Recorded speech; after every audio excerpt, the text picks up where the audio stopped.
नाम फ्लेमिंग ने दिया। यह प्रोटीन हिस्टोन व डीएनए डीऑक्सीराइबोसोम न्यूक्लिक एसिड का बना होता है। कोशिका विभाजन के समय क्रोमैटिन सिकुड़कर अनेक मोटे व छोटे धागे के रूप में संगठित हो जाता है। इन धागों को गुणसूत्र यानी क्रोमोसोम कहते हैं। प्रत्येक जाति को जीवधारियों में सभी कोशिकाओं के केंद्रक में गुणसूत्रों की संख्या निश्चित होती है। जैसे मानव में 23 जोड़े, चिंपैंजी में 24 जोड़े, बंदर में 21 जोड़े गुणसूत्र होते हैं। प्रत्येक गुणसूत्र में जेली के समान एक गाढ़ा भाग होता है जिसे मैट्रिक्स कहते हैं। मैट्रिक्स में दो परस्पर लपेटे महीन एवं कुंडलित सूत्र दिखलाई देते हैं जिन्हें क्रोमैनोमेटा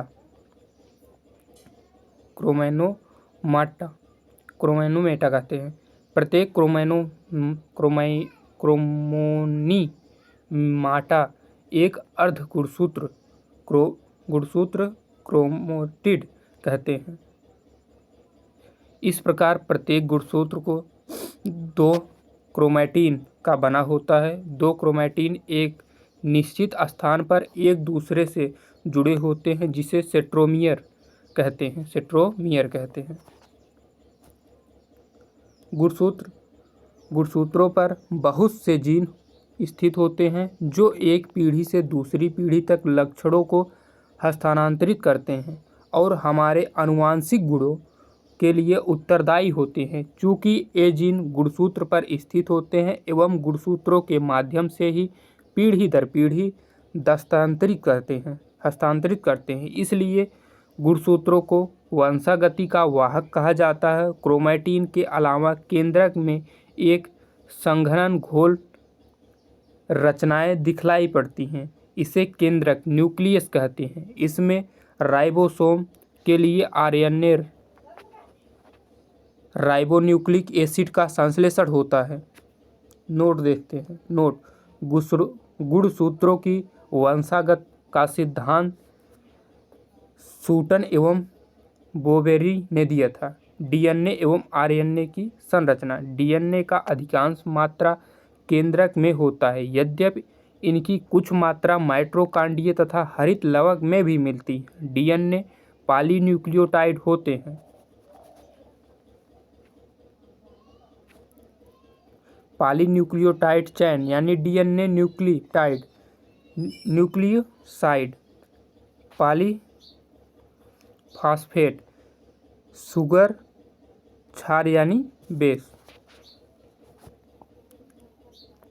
क्षार डीएनए में उपस्थित क्षार 4 प्रकार के होते हैं। एडेनिन,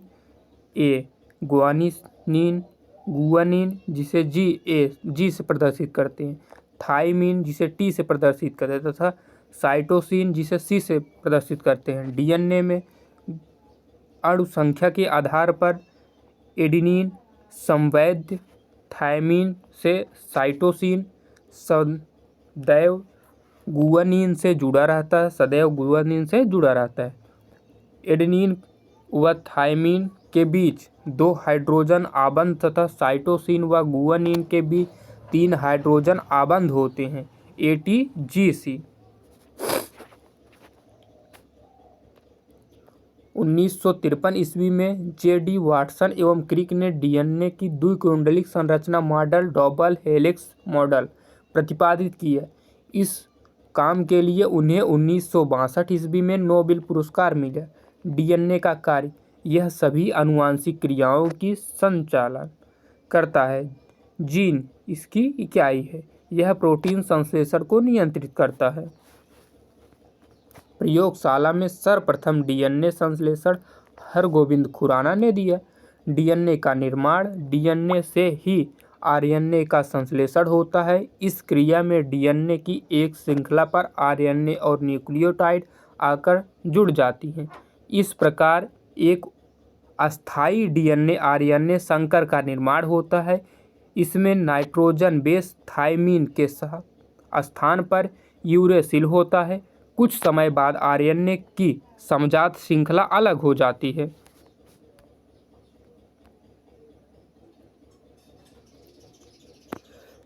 आरएनए 3 प्रकार के होते हैं। आरआरएनए, राइबोसोमल आरएनए, राइबोसोम पर लगे रहते हैं और प्रोटीन संश्लेषण में सहायता होते हैं।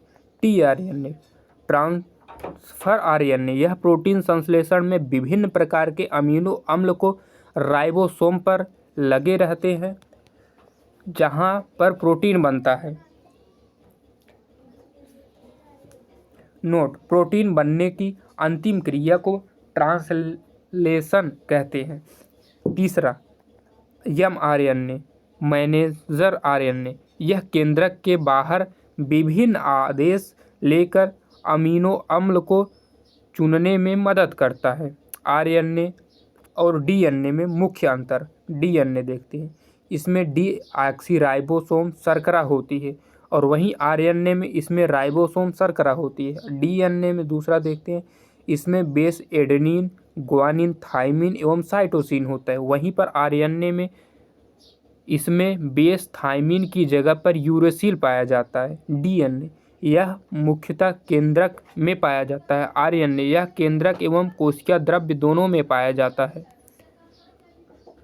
पादप एवं जंतु कोशिका में मुख्य अंतर। पादप कोशिका, इसमें कोशिका भित्ति पाई जाती है। जंतु कोशिका, इसमें कोशिका भित्ति अनुपस्थित होती है। पादप कोशिका, इसमें लवण पाया जाता है। जंतु कोशिका, इसमें लवक अनुपस्थित होता है। पादप कोशिका, तारकाय अनुपस्थित होता है। जंतु कोशिका, इसमें तारकाय उपस्थित होता है। पादप कोशिका, रितिका बड़ी होती है। जंतु कोशिका, रितिका छोटी होती है। पादप कोशिका, इसका आकार लगभग आयताकार होता है। जंतु कोशिका, इसका आकार लगभग वृत्ताकार होता है। कोशिकीय अंग और उनके खोजकर्ता। कोशिकीय अंग खोजकर्ता: केंद्रक, रॉबर्ट ब्राउन, क्लोरोप्लास्ट, चिम्पैम्पर, तारकाकाय, बोवेरी, गाल्जी-काय, जॉर्ज गाल्जी, माइक्रोकांडिया, Altmann, spherosome, Perner, chromatin, Flemming, केंद्रिका, फोस्टना, क्रोमोसोम, हॉफमिस्चर, अंत द्रव्यजालिका, पोर्टर, लाइसोसोम, सीडी डूबे, राइबोसोम, पैलेंड, जीवद्रव्य, डुन्जार्डिन, केंद्रिक कला, हर्डविंग। कोशिका विभाजन, सेल डिवीजन को सर्वप्रथम 1855 ईस्वी में वीर चाउन ने देखा। कोशिका विभाजन मुख्यतः 3 प्रकार की होती है। पहला अर्धसूत्री विभाजन, दूसरा समसूत्री विभाजन, तीसरा अर्धसूत्री विभाजन। पहला है असूत्री विभाजन और तीसरा अर्धसूत्री विभाजन। पहला देखते हैं असूत्री विभाजन। यह विभाजन अविकसित कोशिकाओं जैसे जीवाणु, नीलहरित शैवाल, ईस्ट अमीबा तथा प्रोटोजोआ में होता है। दूसरा समसूत्री विभाजन। समसूत्री विभाजन की प्रक्रिया को जंतु कोशिका में सबसे पहले जर्मनी के जीव वैज्ञानिक वाल्थेर फ्लेमिंग ने 1879 ईस्वी में देखा। इन्होंने सन 1882 में इस प्रक्रिया को माइटोसिस नाम दिया। यह विभाजन कायिक कोशिका सोमैटिस सेल में होती है। अध्ययन की सुविधा के लिए समसूत्री विभाजन को 5 चरणों में बांटा है, जो निम्न है: अंतरावस्था, बी पूर्वावस्था, तीसरा मध्यावस्था, चौथा पश्चावस्था, पांचवा अंतःत्यावस्था।